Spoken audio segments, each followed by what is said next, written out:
ಶರಣರ ಜಯಂತಿಯಲ್ಲಿ ಭಾಗವಹಿಸುವುದೇ ಪುಣ್ಯ. ಶಾಸಕ ಎನ್.ಎಚ್. ಕೋನರೆಡ್ಡಿ.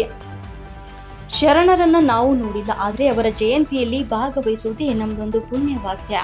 ಇಂತಹ ಮಹಾನ್ ಪುಣ್ಯವಂತರ ಶರಣರ ಸಂದೇಶಗಳನ್ನು ನಾವು ಮುಂದಿನ ಕಾಲಕ್ಕೂ ಕೂಡ ಸಾರಬೇಕು ಅಂತ ಶಾಸಕ ಎನ್.ಎಚ್. ಕೋನರೆಡ್ಡಿಯವರು ಹೇಳಿದ್ರು.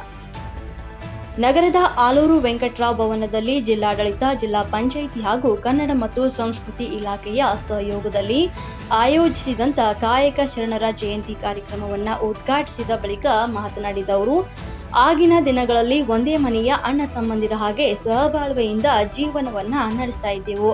ಆದರೆ ಇತ್ತೀಚಿನ ದಿನಗಳಲ್ಲಿ ಸಹ ಹಾಗೆ ಜೀವನವನ್ನ ನಡೆಸಬೇಕು ಅಂದ್ರೆ ಶರಣರು ಹಾಕಿಕೊಟ್ಟಂತ ಮಾರ್ಗದಲ್ಲಿ ನಡೆದರೆ ಮಾತ್ರ ಅದು ಸಾಧ್ಯವಾಗುತ್ತದೆ. ಇತಿಹಾಸ ನಮ್ಮ ಮುಂದೆ ಇದೆ, ಆದರೆ ಅದನ್ನು ನಾವು ಓದಿಕೊಂಡು ತಿಳಿದುಕೊಳ್ಳಬೇಕು. ಯೋಗಿಗಳು, ಶರಣರು, ಸಂತರು ಬಾಳಿದ ಹಾಗೆ ನಾವು ಕೂಡ ಬಾಳಿಕೊಂಡು ಹೋಗುವುದೇ ಇಂದಿನ ದಿನಗಳಲ್ಲಿ ತುಂಬಾ ಅವಶ್ಯವಾಗಿದೆ ಅಂತ ಹೇಳಿದ್ರು.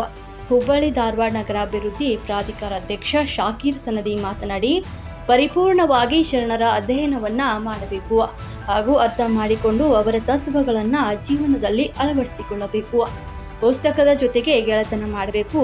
ನಾವೆಲ್ಲ ಒಂದೇ ಅಂತ ತಿಳಿದು ಬದುಕಬೇಕು. ಶಿವಶರಣರು ಬರೆದಂತ ಪ್ರತಿಯೊಂದು ವಚನಗಳು ಕೂಡ ತುಂಬಾ ಅರ್ಥಗರ್ಭಿತವಾಗಿದೆ ಅಂತ ಹೇಳಿದ್ರು. ಅಪರ ಜಿಲ್ಲಾಧಿಕಾರಿ ಗೀತಾ ಸಿಡಿ, ಕನ್ನಡ ಮತ್ತು ಸಂಸ್ಕೃತಿ ಇಲಾಖೆಯ ಸಹಾಯಕ ನಿರ್ದೇಶಕ ಕುಮಾರ್ ಬೇಕೇರಿ, ಸಮಾಜದ ಮುಖಂಡರಾದ ಡಾಕ್ಟರ್ ನೀಲಕಂಠ ಮಿಶ್ರಕೋಟಿ, ಲಕ್ಷ್ಮಣ ಬಕ್ಕಾಯಿ, ಮಹೇಶ್ ಹುಲ್ಲಣ್ಣನವರ, ಅಣ್ಣಪ್ಪ ಕರಾಟೆ ಮತ್ತು ಯಲ್ಲಪ್ಪ ಸವಣೂರ್ ಹಾಗೂ ಕಾಯಕ ಸಮಾಜದ ಅಧ್ಯಕ್ಷರು, ಸಾರ್ವಜನಿಕರು